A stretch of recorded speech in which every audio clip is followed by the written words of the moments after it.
So here we'll be discussing the non-homogeneous differential equation. In this the case is nothing but the RHS part will be a function of what x, and it will be polynomial.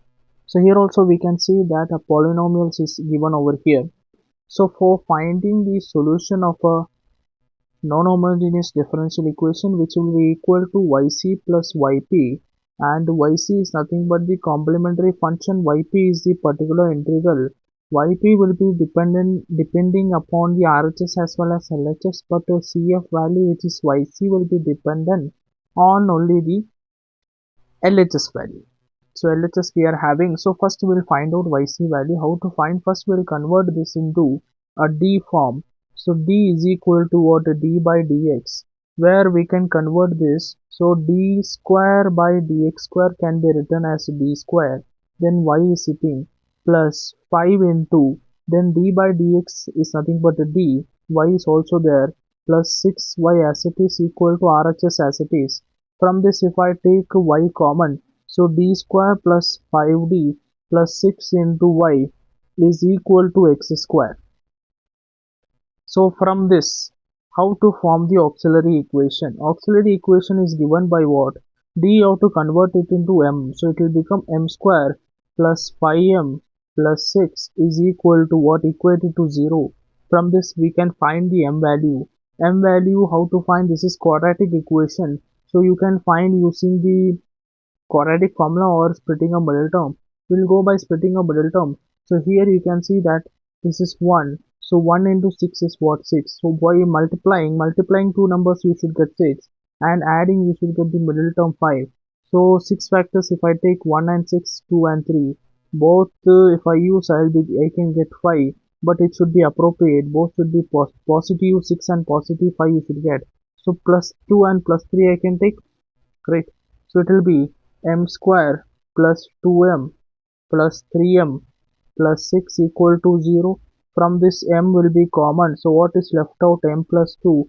Here also m plus 2 should be common. So outside it should be plus 3. These two are same. So I can write m plus 2. And what is left out? M plus 3 is left out, equal to what? 0. Now these two are in multiplication factor. I can write m plus 2 equal to 0 and m plus 3 is equal to 0. So from this m value is minus 2, from this m value is minus 3. So whenever you are getting the roots as real and distinct, okay, real and distinct roots you are getting. So distinct basically means different roots you are getting and real numbers are there. So yc value can be written. So m is equal to, suppose alpha and beta you are getting. Then yc value can be written as c1 e power alpha x plus c2 e power beta x. So for this we can write yc value as c1 e power alpha x. So alpha will take minus 2. So minus 2x plus c2 e power beta x minus 3x. Okay, this is the answer for what? Yc. So we got what complementary function we got, which is most basically dependent on what? LHS part, because we didn't touch the RHS side. Okay, so now we have to consider both for finding what particular integral. Now for finding particular integral, or we can say pi, always remember, take the RHS part in the numerator. Whatever is there, you take it in the numerator, and function of d, which is in the inside the bracket, you take it in the denominator. It will be d square plus 5d plus 6, that in the denominator part. Always remember, the numerator part powers should be in what? Descending order. That means it should be from big to small. Okay, the powers, bigger power to smaller power, it should be there. This should be what? Ascending order. That means it should go from small to big powers. Okay, so we can write the yp value as what? Rearrange this thing. We can write it as x square by, x square means one value, only one element is there, so no need to bother about descending order, ascending order. But denominator, it should be ascending order, so 6 should come first, then 5d, then 6 d square should come last. So this is the form. Now we have to divide these two. That is the main intention. So how to divide? Carefully you see.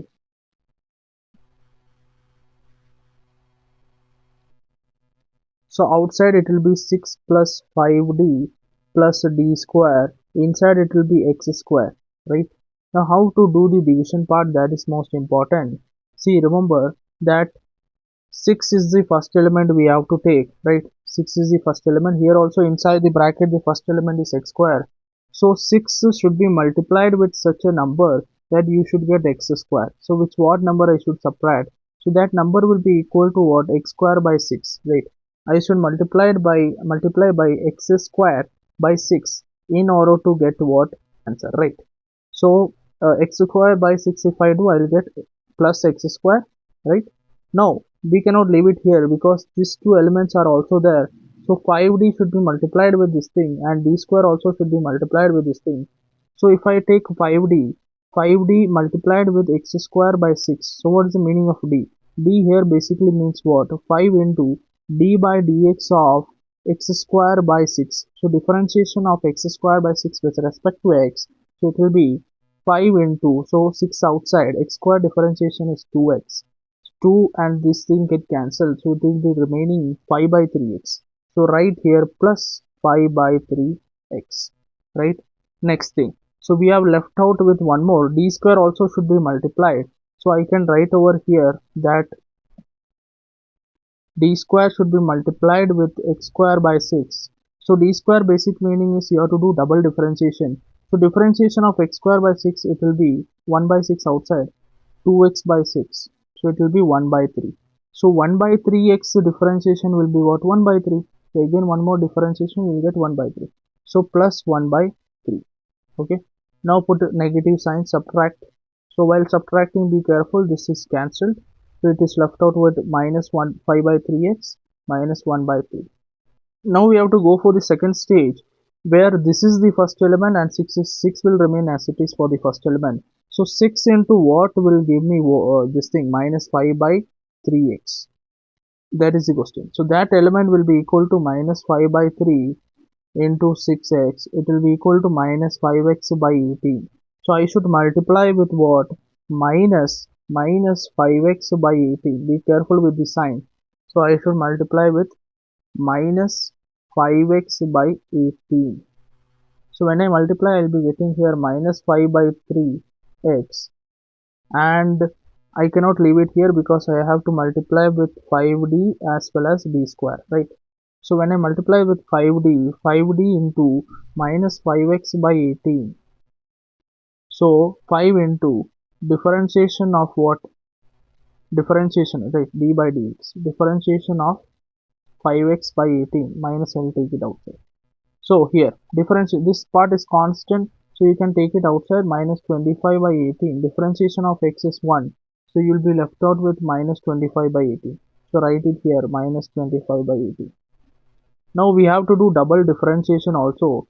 So d square of what? Minus d square into minus 5x by 18. Double differentiation. First differentiation, what you will be getting? Minus 5 by 18. One more differentiation, you will be getting 0 because this is constant. So you'll be getting 0. So no need to write anywhere. So this is left out. Now we have to subtract both. This thing is cancelled. Minus 1 by 3 plus 25 by 3. Minus plus now. So you'll be getting 19 by 18. Okay. So you can do that calculation if you, okay, I'll do that calculation also. So this calculation is minus 5 by 3 minus of minus 25 by 18. So you have to do minus 1 by 3 plus 25 by 18. So you have to multiply with 6 here, 6 here. Minus 6 plus 25 by 18, which is equal to 19 by 18. That's what I have written here. Now, next, we'll go for the third stage where this is the first term and this 6 will remain as the first term. So 6 into what should be multiplied? You should get 19 by 18. So that number will be equal to 19 by 18 into 6, which will be 19 by 18, 6 are 108, right? So 19 by 108. So plus 19 by 108. So you will be getting what here? 19 by 18. Okay. Now next part, d square 5d also should be multiplied. So 5d into 19 by 18, as we know, 108, right? Sorry, not 18, 108. It should be multiplied with this one, quotient. Now 19 by 108, we know this is a constant term, always it will be 0. Differentiation of that is 0. If you do d square into 19 by 18 also, 108 also, it will be automatically 0 since you have to do differentiation of constant term, which is 0. So what is left out? This only is left out. Subtract, will be getting 0. Always remember, remainder you should get it as 0. Now what is pi, or particular integral? This quotient whatever you are getting, that will be the pi, yp. Okay. Yp value you are getting it as how much? X square by 6 minus 5x by 18 plus 19 by 108. This is yp. Now we can write this final solution. Y is equal to yc plus yp. Yc we already calculated complementary function. Just to combine both, you will be getting the answer as c1 e power minus 2x plus c2 e power minus 3x plus this entire thing. If you want, you can take 6 common like that, or 108 also you can take common. Anything is fine if you want to rearrange. Otherwise, write as it is. X square by 6 minus 5x by 18 plus 19 by 108. This is the final answer.